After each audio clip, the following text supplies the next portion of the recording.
Grayson Warfare has quite a few updates each year. You have like the mid updates, the big updates, random little updates in between. And sometimes your game may become a little bit stuttery. You feel like FPS is getting lost. And as much as I know the devs and the mod team, they recommend that, hopefully this shouldn't be a thing soon and you won't need to do this all the time. I think this is good practice while we're in the beta stages of Grayson Warfare, while there's big changes coming to like the engine and things like that, to do what we're going to show today. And it could help also people who have issues with like stutters, crashes, and things like that. This could help you out. We're also going to go over some things for the Nvidia control panel, some little cool things you can do, how to force DLSS 4. I do talk about it in my settings, but I want to have this video as a separate guide, which I include with my settings videos, where we kind of go over, obviously, the settings in game. But I want to have this as a separate video, which I can link for people having issues with Grayson Warfare, people who are coming into new wipes, things like that. So let's get into it. I would advise before we do anything is just going over to your menu here and just taking note onto your settings, a few settings which you may want to just change, obviously, when you come back onto the menu once we've done everything. Just take note of all the settings you change, right? For me, for example, the audio, I like to just lower the music. Master volume, I lower a little bit. Graphic settings, definitely take note of your graphic settings, because a good way of testing performance is making sure you have the exact same graphic settings as you had before. So just take a note of this, or maybe screenshot this, so you can just kind of revert back to the same settings you had, like FOV, contrast, your frame rate limits, and your graphic settings here. Just take note of everything here. That way, when you go back to the menu after you've done everything, it's all set the exact same way of how you like it, right? So just take a screenshot of this. I would then obviously also take a screenshot of your mouse sensitivity, things like that, maybe some custom settings or keybinds if you do any custom keybinds. Just take note of them, because then it just saves you a lot of ball ache when you go back after kind of remove everything and re-adding everything. Okay, so now we've took a note of all settings. Let's now get to it. So the first thing we want to do is now go back to our settings cog. We want to go to the graphics settings, and we want to just scroll down all the way down to the bottom here, where it says shader compilation reset. This is really important, and we need to make sure we do this. And it just gets rid of all the shaders and has to recompile them, and that's what we want. So let's just do that now. Click this, click yes. We don't need to visit the game for a little while now. We can just come off the game, all right? And we don't need to start this up for a bit. Now we're off the game, one thing I would recommend is going over to your little Nvidia settings, the Nvidia app. You can click it normally at the bottom right here, and it should bring it up. You can normally also click start, and if you just type in Nvidia, you should if it's Envy, it comes up best match Nvidia app. You can mostly pin this to start off in, but just make sure you can get your Nvidia app if you haven't installed, and then go over to your drivers section and just make sure the latest driver is installed. Now, this isn't something you have to do, and sometimes older drivers work better. Now, for the people who are more advanced, they know what their drivers are. They know what the preferred driver they like, which runs the game the best. And you can mostly do a bit of research into this by going to Google and just type it in, what is recommended for the best driver for Grayson Warfare. Also, you could ask on the Discord, and one of the mods will mostly get back to you and let you know what they think maybe is the best driver. But for most people, and I even do the same thing as a best practice, I just like to install the best driver there is. I do actually have one to install, and I'm going to give it a test and install this one. This was released on August 20th. So I'm actually going to install that and download it and install it, and off we go type of thing. So just click to continue. I like to go custom most of the time with this. I don't use the HD audio and physics system. I just have that installed. That's fine. You can do a clean installation that will restore all driver settings, but I'm not going to do that. You don't normally need to do this kind of thing as much with Nvidia drivers as it used to be, unless you have an issue. And then I would advise using something like DDU to uninstall. That's most probably another video for another day if someone wanted to know about it. But I would just go like this, click continue, and off we go, install it. Let's do that bit now, and then we'll get to the next step. Okay, so now let's go over NVIDIA control panel settings. Right click on the desktop, go to NVIDIA control panel, and these are not going to give you the most massive jump in performance, but they're definitely worth switching. And if you haven't done so, it may just improve your performance or made the game look slightly better. Okay, so you want to go up to the top here, manage 3D settings. I go on global and I just change it all on global, but you can go to program settings and add the game and change it just for the game itself. It's completely up to you, but I'm just going to go to global settings, and this is what I have for my global settings. You can copy everything you want here. Like I said, I have anisotropic filter on 16x. You could also put it on application control. You can see a lot of things, these are off. Anti-aliasing mode, I have this on application control and let the game control it. Scrolling down, some of the other important ones. I have low latency mode on ultra. This is for other games mainly because you can select on plus boost in the game for Grey Zone Warfare, so don't need to really worry about it, but I have it set to ultra. You could also just set it to on if you're having any type of stutters or anything like that. This can cause stutters if your CPU is more at the lower range. Okay, so just take note of that. So if you are getting stutters and you don't know why, maybe it's the low latency, but if you have this on ultra, just set it to on or even off and have a little test on the game. Even if it's not Grey Zone Warfare, could help you. Max frame rate off, all this off. This is kind of all default stuff. I haven't really touched any of this. Power management mode I have on preferred maximum performance. Refresh rate highest available. I'm going to skip shader cache because we're going to talk about that in a minute. And then we're going to go to texture filtering, kind of settings on, clamp performance on. Okay, threaded optimization auto, triple buffering off, VSync is off, and I don't really touch anything with the virtual reality. Now going on to the actual shader cache we just skipped. I have it on 10 gigs, and to be honest, I might actually set this higher, but you want to at least 10 gigs or higher for Grey Zone Warfare to help with them storing shaders. And it's going to make the game run a lot more smoother. Because we cleared the shader cache or cleared the Grey Zone Warfare's cache in the game, we also want to make sure that we clear the cache for the NVIDIA control panel. And I'm going to show you how to do that. You want to just go on to disable if you have had it set before and completely disable it. Click apply. And we're kind of good to go. But there's a few things we also want to do before we do a restart, because we definitely want to restart. So now we click close, and we want to then go on to the next part, which is using DDU. And so what we want to do now is go and open up your web browser. Just go to your search/web address bar at the top, whatever you're running, and just type in DDU and then search for that. And it should be the first result comes up. It's for guru3d.com, and it's display driver uninstaller. This is a really, really handy utility to completely remove your NVIDIA driver and then install a new one. We're not going to be using it for that, actually. But if you're having some issues with your driver, or you think maybe your driver is causing some issues, you can actually completely remove your driver using DDU and install a fresh install. It's a great way of kind of troubleshooting if your NVIDIA card is having some issues, for example. But we're not going to go over that in this video, but we are going to download it because it has a really little handy feature which we want to use. So I'm just going to download it, and it brings it up here in the downloads folder. Once you download it, just right click on it and extract all. Just extract it. Okay, I'm just going to get rid of the zip folder because I don't need it, and we're going to go on here. So just double click on the DDU exe here.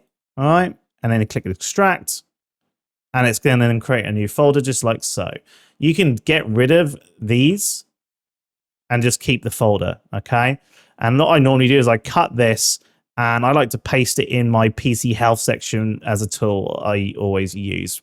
But yeah, save it somewhere you want to use it, because it's a great little utility. Once we're on it, you just want to double click on display driver. It'll make the screen go blank there just while I click yes. And it brings up this. Now, it says this is the first time you've launched it. Just click OK. And it's going to bring up the options. It's up to you what you want to do here. You can select anything you want here. When it comes to NVIDIA specifics, I like to tick basically everything apart from this one. So I have everything ticked here. When it comes to removing, I don't have any AMD stuff, but I just tick it all. Just like so. And then you do want to, if you are using it for getting rid of your drivers and doing a fresh install, you're having prevent downloads, you want that ticked, okay? Now, I have, remember, last selected GPU because I only use one GPU. And I do also want to untick show offers from partners. Obviously, you want to have automatic check for DDU updates. That is great to have on there, so you can make sure that your DDU is always up to date. You always want to make sure that you have ticked create a restore point if allowed. So if anything goes wrong, you can always go back to a restore point and just have all these ticked too. This is great. Then just click close, okay, and we're good to go. So looking at this then, the only thing we want to do today is just kind of really amplify getting rid of the shader cache. And so what we're going to do is click on device, we're going to select GPU, and we're going to select Nvidia because we're running an Nvidia GPU, right? And then we're going to have these options now come out. And the one I want to select is clean shader cache only, okay? Now, it says more effective if you run this from safe mode. I'm not going to run it in safe mode. It does the job most of the time just by clicking this, and then we just do a restart, and we're going to get rid of everything we need anyway. But you could run this in safe mode if you wanted to, and it will do a better job. But we're just going to run it from non-safe mode, and we're just going to clean the shader cache only. Click on this. You can see it's going to be trying to make a restore point, just like we wanted it to. And then it's going to go and clean the shader cache. And boom, it's now popped up and it says clean uninstall completed. Would you like to exit now? We just go, yeah, we're done. From here on out, we just want to now do a restart on the machine. So just restart your machine and I'll see you back here after the restart. Okay, now we're back on the desktop. We now want to just make sure that we also delete all the other shaders and graphic cache settings, so it's like DirectX shaders and things like that. Temporary files also. This is going to help you free up some space too doing so. So all I'm going to ask you to do is now click on Start. And I'm just going to type in disk cleaner.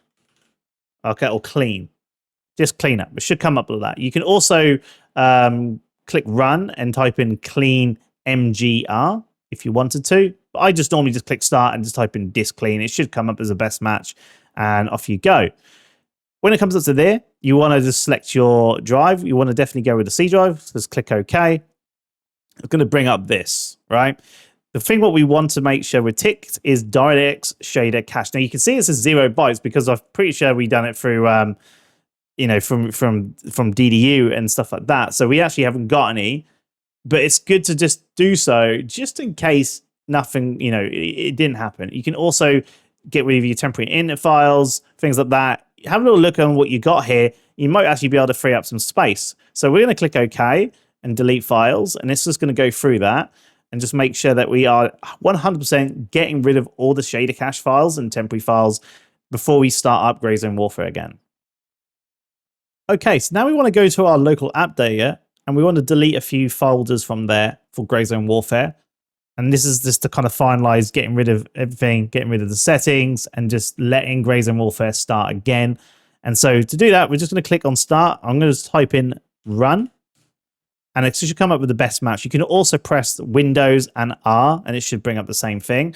So you can click it there, or if you press Windows R, it brings it up too. All right. So either way, it should bring you to this Run command. We're going to type in a command here. I've already got it copied just so I don't have to type it in, but I will also leave this in the pinned comment if you want to copy it. It's %local app data %. Just click OK, and it's going to bring up a folder just like so. And this is where like all your applications save data is basically appeared. And it's normally like a kind of hidden file. Some people don't even know how to find it. There is another way of finding it. I will also show you. Just for the people who don't know where this is, you just go to C drive, you go to users, you go to the name of your user profile, for me, SINISTER, and it's the hidden file. Sometimes you might have to go to view and show, and then hidden items. If you're on Windows 10, that's how you get to it. And it should then show the hidden file. You just go to app data, and then we're just gone to local, and then we're in the same place. Okay, so once we're here, there's going to be one under the near G called Gray Zone Warfare. We wanted to get rid of this and delete it. So we're going to right click, and then we're just going to go on to delete. Okay, you could also, I'm just going to undo this. You could also, I just press Control Z if you want to undo something, if you didn't mean to delete it. You could also just right click on it, click copy, and then if you wanted to paste it, you can see I've already done this here. So you got a backup of this folder again if you wanted to back it up if something went wrong. So I'm going to paste my backup over here, but we don't really need the backup. We would just want to start again. So right click, click delete, and now it's gone. There is another folder we also want to make sure we delete. This folder is, if you go back to app data, so I just click it at the top here, and we want to go to roaming. We then want to go on to the SKLAA, Scala. We want to right click on that, just click delete. We've now completely removed anything to save data for Graze and Warfare. Not your soldier save data before someone asks. This is just like your settings data, okay, and caches and all that kind of thing. So we've now gotten rid of all that. I'm just going to empty the old recycling bin, and we are good to go. What I would then also do then is we want to enable shader cache for NVIDIA control panel, because we didn't do that beforehand. So let's now go and do that. NVIDIA control panel, bring up the NVIDIA controller again, go to manage 3D settings, scroll down to where it is the shader cache, which is just here. It's currently on disabled. I'm actually going to put this now to unlimited because I do have a lot of space anyway. Up to you, at least 10 gigs, so I would recommend, or higher. Click apply, and then come off the game. I would then just do one more restart, just 100% make sure everything is done. And then we can now open up Graze and Warfare. So let's just do the restart, and I'll see you back there. Okay, so we've just done the restart, back onto Steam. And then we're just going to open up Graze and Warfare. You can see I'm on the public test because we're testing out the new patch, which is 0.3.5. But whatever you're running, I would then just right click on this, go to your properties, go over to installed files. And then where it says verify this game files are installed correctly, just click on verify integrated game files. And it's just going to go through and just make sure that everything should be where it is. It's not been altered or corrupt or anything like that. And it's just going to go through and verify that. So definitely something to run just before we start this up, because we just want to make sure that everything is running smoothly for Graze and Warfare before we open it back up. So I'll see you there once this is completely done. And that is done. It says all 476 files have successfully validated. If there wasn't something which did it, it would re-download that file and replace it to make sure it's working correctly. But we're now done. And now we can open up Graze and Warfare. And this is going to actually be a little bit more of a longer startup because it's going to start re-downloading all the shaders again. And so let's just do that now and open it up. Okay, so it's now starting to load up. You'll see it's now compiling some shaders in a minute, and it's going to take a little while longer to load up normal. You also notice that the game is going to have the music back again, which for me, I didn't have the music on, so it's that's a good sign for me to show that we've done this correctly. So I will see here once the shaders are compiled. Okay, so we're now on the compilation here. It's compiled the shaders in the menu. It's now got on here, and you can see at the bottom here, it says compiling shaders. We want to ignore this because we're actually going to recompile the shaders again once we set our settings. So we want to actually go up to our settings. And what I would advise you to do, it's going to be a little bit laggy with your mouse while you're doing so, but just set everything back to how you had it beforehand. And once you've done that, so pause the video, do the same thing, set all your video settings back, and then we'll go on to the next step. Okay, so I've set everything I want back again. Menu music is now back off again, and I've set everything up here on my controls. Under the graphics settings again, what you want to do is actually then just come back down and click on shader compilation reset one more time, okay, just for the game. And then we're just going to exit, yes, and then we've got that done. And because we've set our settings the way we wanted them set before, so you've gone back and set all the graphics settings how you had them before. We're then just going to compile the resets one more time, set your graphics settings, and we're now basically done. You can then just start the game up again, let it do its compilation, just sit at the menu, let it do compilating shaders completely until there's no more compilation of shaders done. And that should set you straight ready for whatever the new wipe is happening, new patch, or if you're having issues, it might even help you in terms of performance and you gain you some FPS. It just makes sure that Graze and Warfare is running the best it possibly can for you. and we're now set that. So now let's go over some other options which you can do in the Nvidia control panel.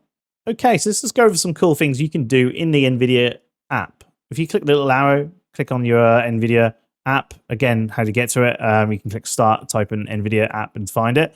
Go to the graphics settings, go to Gray Zone Warfare, and it'll come up with some things you can choose. Now, everything else has been done via Nvidia control panel, which we showed beforehand. But something you can do is control the Nvidia DLSS 4 preset. You can force Nvidia DLSS 4 and frame gen to the latest, and that's what I like to select it on. So under DLSS override model presets, I just go to latest at the top here and click apply. You can also go custom and select the latest here. So preset K would be the latest, for example, but just having it on latest is just going to make sure that it is running on the current latest version of DLSS 4 currently at the minute. All right.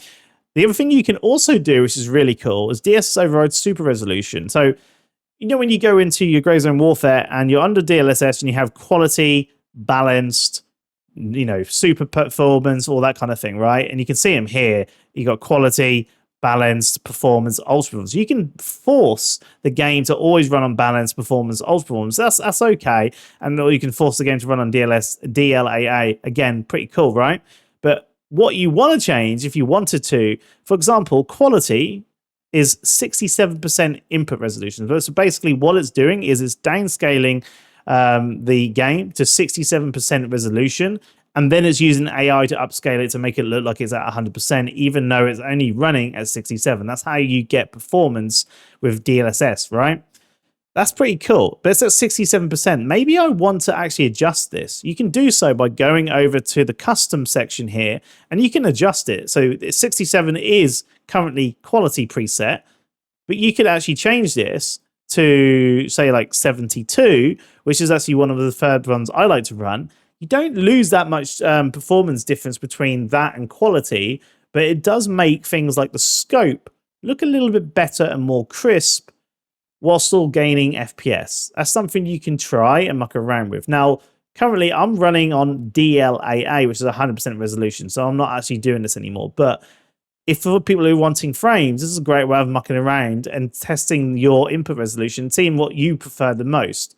Okay, each time you do this, it will make the shader cache just run a little bit again, not fully like it would normally, but it will just take a little while to start up compared to normal when you change this. But a little cool thing you can do, you can override it and select your own custom input resolution. I'm going to put it back on use 3D application setting because I'm just going to let the game decide, but that is something you can do. And I was running 72% for quite a little while, and I've now kind of gone to DLAA just to make the game look better, because with the new update which we're testing, this 3.5, honestly, it hasn't given me like a ridiculous amount more frames, but what it has done is made the game feel a lot more stable. And for that, I've actually now turned it to DLLA, and it makes the game look nicer. It still runs really nice and smooth, and I'm really, really enjoying it. So definitely, if you want to try this out, by the way, the experimental patch, which is going currently at the minute of recording, you can just right click, go to properties, and go to well, I'm getting a brain fart beta here, and then selecting public test. Again, if you are doing this is something you would want to do at the start of the video before we done all the clearing the cache. All right, that's something you would mostly want to do. All right, and then you'd be ready for playing the public test. But yeah, something to keep in mind. A really, really cool way of actually playing on the public test is just doing it that way. But thanks so much for watching, guys. I'll catch you all later on. So I hope this helps. Let me know in the comment section down below if it hits some performance, you know, gets better performance, or maybe prevents you from crashing, things like that. And I'll see you soon for some more Gray Zone Warfare.